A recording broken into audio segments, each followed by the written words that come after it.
बंधु माने आजिर एही कार्यक्रम को आपण मानक स्वागत। आजिर एही कार्यक्रमटी तुला राशि व्यक्ति विशेष मानक पई बहुत गुरुत्वपूर्ण अटे, कारण आजिर एही वीडियो रे आमे माने तुला राशि मासिक राशिफल उपरे आलोचना करिबा। तुला राशि व्यक्ति विशेष मानक पई जून 2025 किपरि रहिबो से विषय रे आलोचना करिबा। तुला राशि व्यक्ति विशेष मानकर स्वास्थ्य, शिक्षा, प्रेम जीवन, वैवाहिक जीवन, भाग्य, क्यारियर एवं व्यापार वाणिज्यर स्थिति किपरि रहिबो जून 2025 रे से विषय रे विस्तार भाबरे आलोचना करिबा। नवग्रहंकर स्थिति मध्य देखिबा। नवग्रह केउ प्रकारर फल प्रदान करिबारे सक्षम हेबे। एहा सहित अशुभत्व प्रदान करुथिबा ग्रह मानक पई किछि विशेष प्रतिकार मध्य जानिबा। सेथिपई आपण माने वीडियोटी को स्किप न करी थरे मात्र शेष पर्यंत निश्चय देखंतु एवं आपणकर जदि तुला राशि होई थाए तो वीडियोटी को लाइक करी चैनलटी को सब्सक्राइब करि दियंतु एवं कमेंट बॉक्स रे भक्ति एवं श्रद्धार सहित जय श्री जगन्नाथ निश्चय लिखंतु। तो बंधु माने आसंतु आरंभ करिबा आजिर एही कार्यक्रम को, जहा आपणकर जन्म राशि तथा चंद्र राशि उपरे आधारित अटे। तेबे राशि चक्रर 12 गोटी राशि मध्यरु सप्तम राशि हेउची तुला राशि एवं तुला राशिर राश्याधिपति हेउछन्ति शुक्र। तेबे जून मास आरंभ रे आपणको कुंडलीर पंचम भावरे विराजमान रहिबे राहु, षष्ठ भावरे विराजमान रहिबे शनि, सप्तम भावरे विराजमान रहिबे शुक्र, अष्टम भावरे विराजमान रहिबे बुध एवं सूर्य, नवम भावरे विराजमान रहिबे गुरु, दशम भावरे विराजमान रहिबे मंगल एवं आपणक एकादश भावरे विराजमान रहिबे केतु। तेबे सर्वप्रथमे आसंतु जानि निबा आपणकर स्वास्थ्य किपरि रहिबो जून 2025 रे। तेबे कुंडलीर प्रथम भावटी होइथाय आपणक स्वास्थ्यर भाव, इम्यूनिटी सिस्टम रो भाव एवं आपणक प्रथम भावर अधिपति हेउछन्ति शुक्र। शुक्र आपणकर सप्तम भावरे विराजमान अछन्ति एवं सप्तम भावरे रही आपणकर प्रथम भाव को देखुछन्ति। तेबे बंधु माने आपणको केवल गोटिए जिनिस प्रति ध्यान देबार अछि, कारण आपणक पंचम भावरे राहु विराजमान अछन्ति एवं आपणकर पंचम भावटी होइथाय पेटर भाव।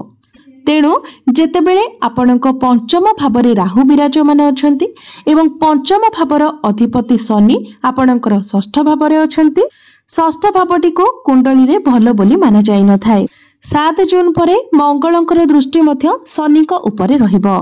तेणु शनि आपणक कुंडली रे टिके पीड़ित अवस्था रे रहिबे, जहा फल रे आपणकर स्टमक रिलेटेड किछिटा प्रॉब्लम देखा दे पारे, पेट जनित किछि समस्या देखा दे पारे। सेमिति किछि बड़ समस्या जदियो नाही, किंतु किछि एभली छोट छोट समस्या देखा देबो।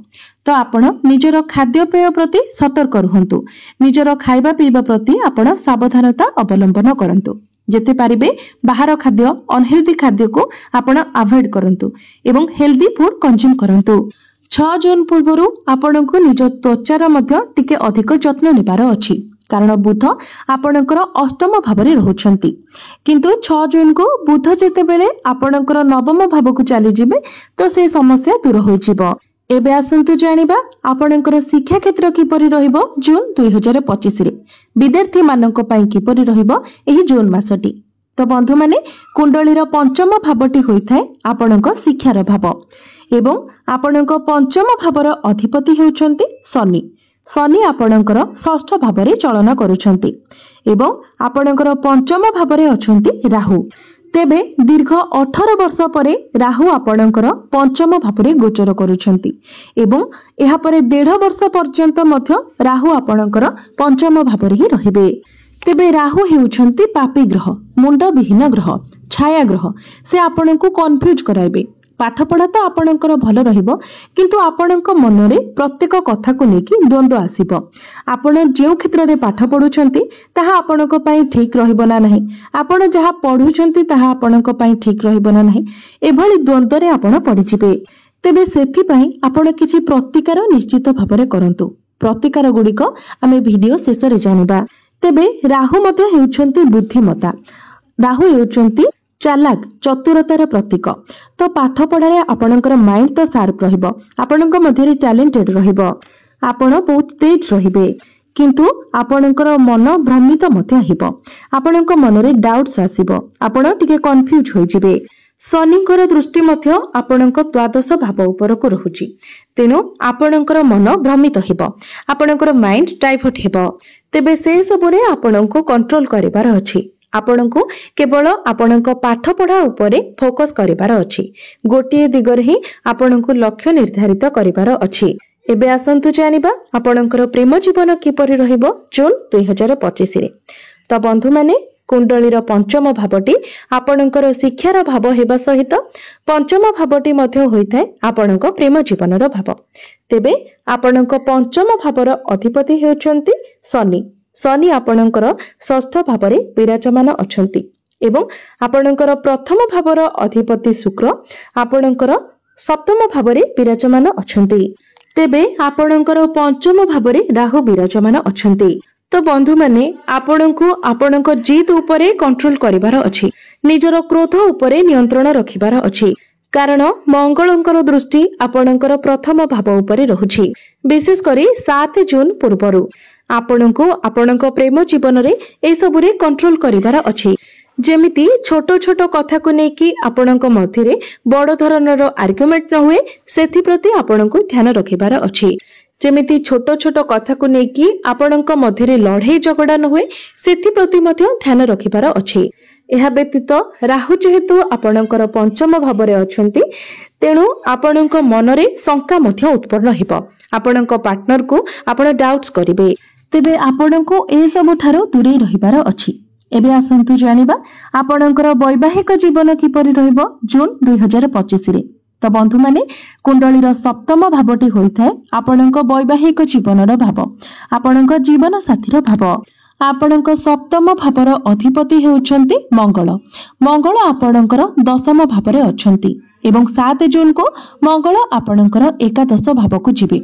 एहा व्यतीत आपणक सप्तम भावरे शुक्र विराजमान अछंती।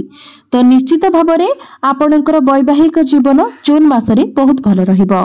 तो आपण निजर भूल गुडी को बुझी पारिबे एवं जदि आपणक मध्यरे आर्गुमेंट हेउची तो आपण ताको केमिति समाधान हेबो से कथा आपण मध्य समाधान करि पारिबे।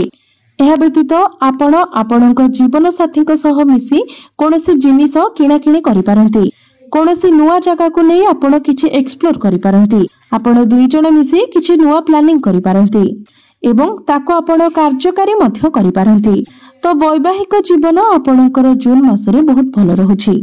एबे आसंतु जानिबा सबुठारु गुरुत्वपूर्ण विषय वस्तु आपणकर भाग्य, क्यारियर एवं व्यापार वाणिज्यर स्थिति किपरि रहिबो एही जून 2000। आपणक भाग्य भावर अधिपति हेउछंती बुध। बुध आपणकर अष्टम भावरे विराजमान अछंती एवं 6 जून को बुध आपणकर नवम भाव को चलन करिवे। तो 6 जून परे आपणकर भाग्य बहुत भल रहिबो, कारण भाग्य भावर अधिपति बुध आपणकर भाग्य स्थान रे विराजमान करिवे एवं भाग्यर कारक ग्रह गुरु मध्य आपणकर भाग्य स्थान रे विराजमान अछंती। तो सब दृष्टि देखिले आपणको संपूर्ण रूप रे आपणक भाग्यर साथ मिलिबो। भाग्य संबंधित प्रत्येक कार्य रे आपणको सफलता मिलिबो। तो निश्चित भावरे आपणक पई एक बहुत भल राजयोगर निर्माण हेउछि। निश्चित भावरे आपण आगको बढ़ंतु, जहाँ भी आपण योजना करिसंती ताको आपण कार्यकारी करंतु। निश्चित भावरे सेथिरे आपणको सफलता मिलिबो। जदि आपण किछि बड़ डिसिजन नेबा पई चाहुचंती, किछि बड़ इन्वेस्टमेंट करबा पई चाहुचंती, किछि बड़ जिनिस आपण किणा किणी करबा को चाहुचंती, तो प्रत्येक क्षेत्र रे आपणको सफलता मिलिबो। एबे आसंतु जानिबा आपणकर क्यारियर किपरि रहिबो जून 2025 रे। तो बंधु माने आपणको कुंडलीर दशम भावटी होइथाय आपणको क्यारियर भाव एवं आपणक दशम भावर अधिपति हेउछंती चंद्रमा, जे प्रति 2 दिन रे निजर राशि परिवर्तन करिथांती। तेबे आपणक दशम भावरे विराजमान अछंती मंगल एवं 7 जून को मंगल आपणकर एकादश भाव को चलन करिवे। तेबे जून मास आरंभ रे आपणको एपरे लागिबो जे कार्य क्षेत्र रे जेमिति आपणको उपरे टिके अधिक बर्डन रहउची, आपणको उपरे टिके अधिक प्रेशर रहउची। किंतु 7 जून परे आपणको आपणको क्यारियर रे बहुत अधिक सफलता मिलिबो। आपण निजर कार्य क्षेत्र रे निजको बहुत कंफर्टेबल फील करिवे। जदि क्यारियर रे आपणकर किछि टार्गेट रहिछि तो टार्गेट आपणकर कंप्लीट होई जिवो। आपणकर काम बहुत भलो रहिबो। जदि पूर्वरो आपणकर क्यारियर रे कोनोसी भी प्रकारर समस्या थिला तो से सब समस्या गुड़िक आपणकर दूर होई जिवो। केवल आपणको आपणकर क्रोध उपरे नियंत्रण रक्षा करिवार अछि एवं ताहा भी 7 जून पूर्वरु जेते पारिबे आपण आर्गुमेंट थारो दूरे रहिबा पई चेष्टा करंतु। एवं जदि आपण चाकरी रो अन्वेषण रे अछंती तो 7 जून परे आपणको चाकरी मिलिबार मध्य बहुत अधिक संभावना रहुछि। तेनु चाकरी पई आपण निजर चेष्टा जारी रखंतु। बिजनेस रो कथा जदि कहबा तो बिजनेस पई मध्य 7 जून परे आपणको पई समय बहुत भलो रहुछि। आपणकर बिजनेस रे ग्रोथ आसीबो। आपणको बहुत अधिक लाभ मिलिबो। आपणकर फाइनेंशियल ग्रोथ हेबो।